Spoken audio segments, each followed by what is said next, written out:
তৃণমূল জমানার দুর্নীতির বিরুদ্ধে লড়াই করে ক্ষমতায় আরোহণ।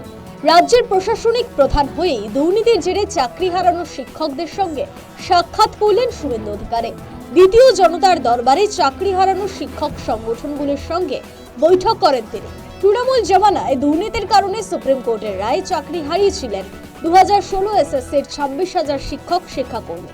সোমবার চাকরিহারাদের পাশাপাশি বঞ্চিত চাকরি প্রার্থীদের সঙ্গে সাক্ষাৎ করেন নতুন মুখ্যমন্ত্রী শুভেন্দু অধিকারী। নতুন সরকার ক্ষমতায় আসতেই 2016 পরীক্ষার ওএমআর শিট প্রকাশ করেছে স্কুল সার্ভিস কমিশন।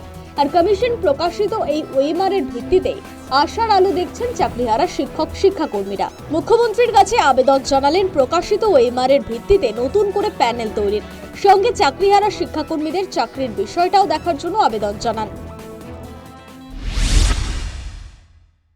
বিগত দিনে যেহেতু শুভেন্দু অধিকারী মহাশয় বলেছিলেন যে যোগ্যদের চাকরির পুনর্বহাল বা চাকরির স্থায়ীকরণ সুনিশ্চিতকরণের ব্যাপারটা দেখবেন, তো সেই বিষয়ে আশা রাখছি যে সরকার নিশ্চয়ই যোগ্যদের কেউ চাকরিহারা হয়ে পড়ুক এইটা নিশ্চয়ই চাইবে না।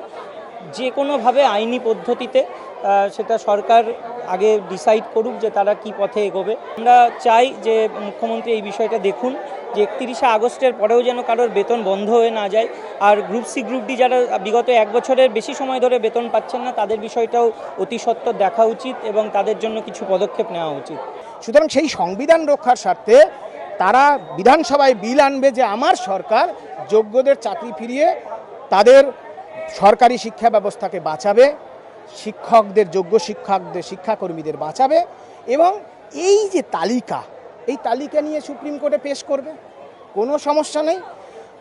অনেকের ভুল ধারণা আছে, মাননীয় মুখ্যমন্ত্রী যদি আমাদের আগামী দিনে ডাকে আমরা তাকে বিস্তারিত ব্যাখ্যা করব এবং আমাদের যে দেয়া চিঠি সেই চিঠিতে আমরা বিস্তারিত বলেছি, মুখ্যমন্ত্রী নিশ্চয়ই দেখবেন। সোমবার মুখ্যমন্ত্রীর সঙ্গে সাক্ষাৎ করেন দক্ষিণ 24 পরগনা জেলার 2009 চাকরি প্রার্থীরাও। যোগ্য হওয়া সত্ত্বেও গত 17 বছর ধরে নিয়োগ পাননি দক্ষিণ 24 পরগনা জেলার যোগ্য চাকরি প্রার্থীরা। তাদের বিষয়টি দেখার জন্য নতুন মুখ্যমন্ত্রীর কাছে আবেদন জানালেন দক্ষিণ 24 পরগনা 2009 চাকরি প্রার্থীরা। দেখবেন বলে আশ্বস্ত করলেন মুখ্যমন্ত্রী শুভেন্দু অধিকারীও। কারণ বাম সরকার ছিল, সেই দুর্নীতি, তারপর তৃণমূল সরকারের দুর্নীতি, তারপরে আবার এই সরকার এসেছে। এই প্রথম কোনো মুখ্যমন্ত্রীর সাথে আমরা বসতে পারলাম। আমরা দাবি দেওয়া রেখেছি যাতে 2009 দক্ষিণ 24 পরগনার যে রিক্রুটমেন্টটা, ওয়েস্ট বেঙ্গলের মধ্যে একটাই জেলা পড়ে আছে, এখনও রিক্রুটমেন্ট হয়নি। তো উনি ল ডিপার্টমেন্টে কাগজগুলো দেখাতে বলেছেন। আশা করি খুব দ্রুত এর মুক্তি ঘটবে আর কি। আমরা আস্থা রাখছি, কারণ উনি বলেছেন সুপ্রিম কোর্ট থেকে ম্যাটার ফিরলেই আমরা হাইকোর্টে হস্তক্ষেপ করব। মুখ্যমন্ত্রী সোমবারের জনতার দরবারে ছিলেন 2025-এর এসএলএসটি চাকরি প্রার্থী সহ অন্যান্য চাকরি প্রার্থীরাও। পূর্বতন তৃণমূল সরকারের দুর্নীতি সরিয়ে নতুন সরকারের কাছে স্বচ্ছভাবে নিয়োগ করার আশা করছেন তারা।